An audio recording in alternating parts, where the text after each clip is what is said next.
Welcome back sa ating YouTube channel mga kabok. Nagme-mekos-mekos nga pala ako ng G-Load.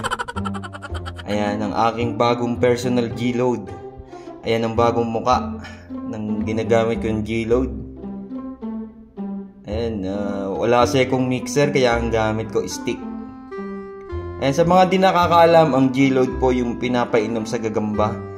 Dagdag performance.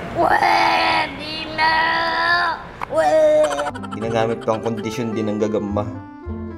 Mamaya itetesting natin to mga kabok. Para sa akin nga pala mga kabok, mas effective ang G-Load kapag malapot. Pag malapot siya, mas effective. Para sa akin lang naman yung mga kabok.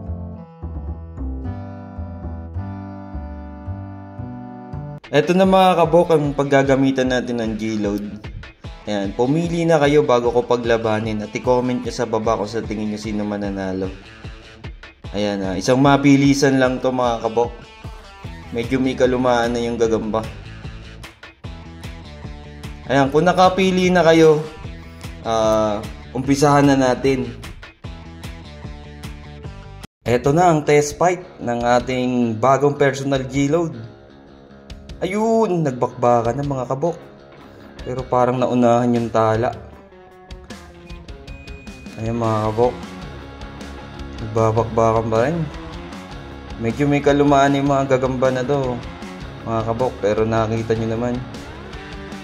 Yan ang resulta ng aking bagong personal G-Load mga kabok. Talagang kahit mahihina na, lumalaban pa rin. Nakalamang pa yung tala mga kabok, nalikuran pa niya yung kalaban.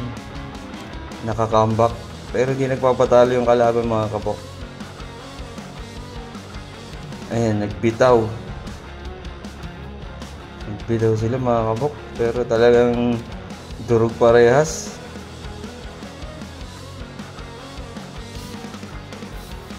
Hindi na nila kayang maglaban mga kabok, gawa ng dami nilang naging tama, saka medyo may kalumaan na rin yung gagamba.